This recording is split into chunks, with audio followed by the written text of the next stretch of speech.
అండి welcome to Preethi channel. ఎలా ఉన్నారు? ఈరోజు నేను రెసిపీ కాదు, వంటలు కాదండి, వడియాలు తీసుకొచ్చాను. పొటాటో వడియాలు చాలా సింపుల్ అండ్ టేస్టీగా చేసుకోవచ్చు. బంగాళదుంపలు ఉంటే చాలు, హ్యాపీగా ఇంట్లోనే మనము క్రిస్పీగా పొటాటో వడియాలను పాపడ్స్ను చేసుకోవచ్చు. మరి ఇంకెందుకు ఆలస్యం, ఈ క్రిస్పీ పాపడ్స్ని ఎలా చేసుకోవాలో చూపిస్తాను. వీడియో స్కిప్ చేయకుండా వచ్చేసేయండి. మరి మంచి సైడ్ డిష్, రసము, సాంబారు దేంట్లోకైనా సరే. ముందుగా నేను ఇక్కడ ఒక అర కేజీ బంగాళదుంపలు తీసుకున్నానండి. దాంట్లో కాస్త కల్లుప్పు వేసుకొని బాగా మెత్తగా ఉడకపెట్టుకోవాలి.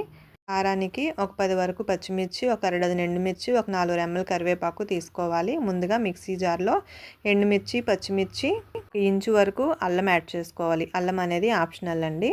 నేను ఇక్కడ చిన్న అల్లం యాడ్ చేసుకున్నాను. ఇది ఫైన్గా పేస్ట్ చేసుకోవాలి. కచ్చాపచ్చామని ఉండాలి మిక్సీ పేస్ట్ అంతా.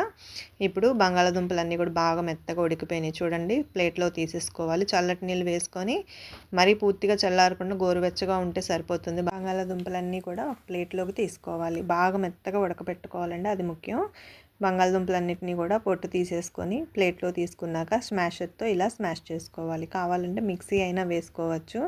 ఎందుకు బాగా ఉడికిందనుకోండి, మనం ఇట్లా స్మాషర్తో కానీ పప్పు గుత్తితో కానీ స్మాష్ చేసుకుంటే చాలా మెత్తగా అయిపోతుంది, పేస్ట్ లాగా. అలా అవ్వాలి. అప్పుడే మనకి వడియాలకి పాపడ్స్కి కావలసిన విధంగా గ్రేవీ లాగా వస్తుంది. చూసారు కదా, ఇవన్నీ కూడా బాగా స్మాష్ చేసుకోవాలి. పూర్తిగా చల్లారాకైతే కొంచెం కష్టపడాలి, కానీ గోరువెచ్చగా ఉన్నాక ఇలా మనం స్మాష్ చేసామనుకోండి చాలా ఈజీగా స్మాష్ అయిపోతుంది. ఇప్పుడు దీంట్లో రుచికి సరిపడినట్టు సాల్ట్ యాడ్ చేసుకోవాలి. బంగాళదుంపలు ఎక్కువ తీసుకుంటే కనుక దానికి తగినట్టుగా టేస్ట్కి సాల్ట్ అనేది యాడ్ చేసుకోవాలి. నేను ఇక్కడ ఒక అర కేజీ బంగాళదుంపలు, దీంట్లో రుచికి సరిపడా సాల్ట్, ఒక పావు స్పూన్ వరకు పసుపు యాడ్ చేసుకోవాలి. జీలకర్ర ఒక స్పూన్ ఫుల్గా వేసుకోవాలండి. కంపల్సరీ జీలకర్ర యాడ్ చేసుకోవాలి. అట్లానే ఒక 2 చిటికెళ్ళ వరకు వాము యాడ్ చేసుకోవాలి. వాము జీలకర్ర ఉండడం వలన చాలా బాగుంటుంది. అట్లానే ఒక హాఫ్ స్పూను ధనియాల పొడిని కూడా యాడ్ చేసుకోవాలి. ఇక్కడ ధనియాల పొడి అనేది ఆప్షనల్ అండి. ఇవన్నీ వేసుకున్నాక ముందుగా చూపించినట్లుగా కరివేపాకు కడిగి తీసుకున్నాను. దీన్ని మనం ఇలా కట్ చేసేసుకొని, కరివేపాకును కూడా మిక్సీలో వేసుకోవచ్చు, కానీ ఇట్లా వేసుకున్నాం అనుకోండి అక్కడక్కడ కరివేపాకు ఫ్రై అయ్యి తగులుతూ నోటికి భలే ఉంటుంది. అందుకే నేను డైరెక్ట్గా కరివేపాకునే ఇలా కట్ చేసుకొని వేసుకుంటున్నాను. మీరు కావాలంటే మిక్సీలో మనం ఎండుమిర్చి, పచ్చిమిర్చి మిక్సీ పట్టుకున్నాం కదా, అప్పుడే కరివేపాకును కూడా అందులోనే వేసి కచ్చాపచ్చామని మిక్సీ పట్టుకోవచ్చు. అది మన ఆప్షనల్ అండి. కరివేపాకు మొత్తం వేసుకున్నాక కసూరి మేతి ఒక 2 స్పూన్ల వరకు యాడ్ చేసుకోవాలి. ఇప్పుడు మిక్సీ పట్టుకున్న అల్లం, పచ్చిమిర్చి, కారం పేస్ట్ని కూడా యాడ్ చేసుకోవాలి. ఇది వచ్చేటప్పటికి ఒక 2 స్పూన్ల వరకు యాడ్ చేసుకోవాలి.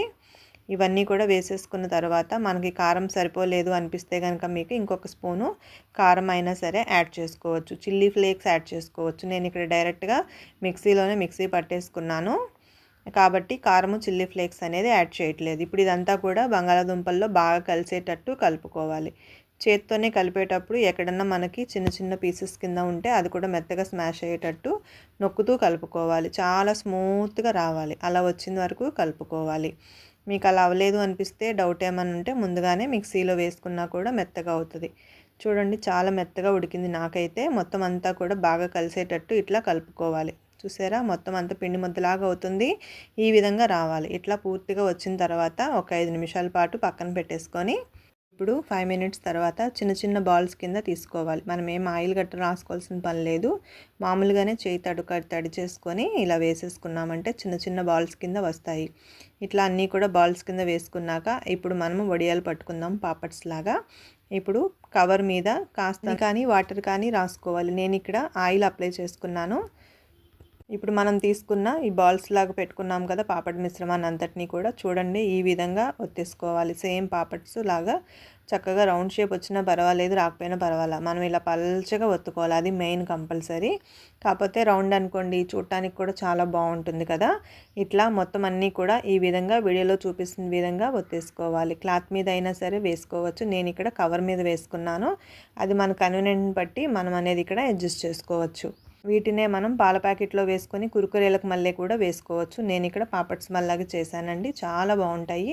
ఇవి ఆరడానికి ఎండ ఉండాల్సిన పని లేదు. ఫ్యాన్ కింద అయినా సరే ఎండిపోతాయి. అయితే 2-3 డేస్ పడతాయి. అదే ఎండ ఉందనుకోండి, పొద్దున్నే చేసి పెట్టామంటే సాయంత్రానికి డ్రై అయిపోతాయి. అట్లానే ఫ్యాన్ గాలి కింద కూడా పెడితే 2 డేస్కి ఇట్లా రెడీ అయిపోతాయి. నాకైతే ఇక్కడ 2 డేస్ పట్టిందండి. ఒక నైట్ అంతా ఫ్యాన్ కింద ఉంచాను, ఒక డే అంతా ఎండలో ఎండినవి. ఈ 2 డేస్కి సరిపోయినాయి. మొత్తం అంతా ఇలా కలర్ చేంజ్ అయితే సరిపోతుంది. ఇప్పుడు వీటిని వేడివేడి ఆయిల్లో ఫ్రై చేసి చూపిస్తాను.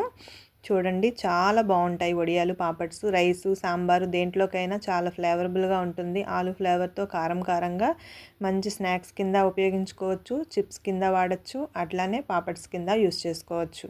స్నాక్స్ కూడా ఏమీ లేనప్పుడు అన్ని వేపి డబ్బాలో పెట్టుకున్నామంటే టీవీ చూస్తూ అలా కూర్చున్న టీ టైం కింద కూడా చక్కగా తినేస్తారు. స్టార్ట్ చేసామంటే నాన్ స్టాప్ ఇంకా డబ్బా ఖాళీ అయ్యేదాకా దాని మీదే మనసు లాగుద్ది. అంత బాగుంటాయి. మరి మీరేమంటారు? మీరు కూడా ఈ రెసిపీ ట్రై చేయండి. మనం ఎక్కువ కష్టపడాల్సిన పని ఏం లేదు కదా.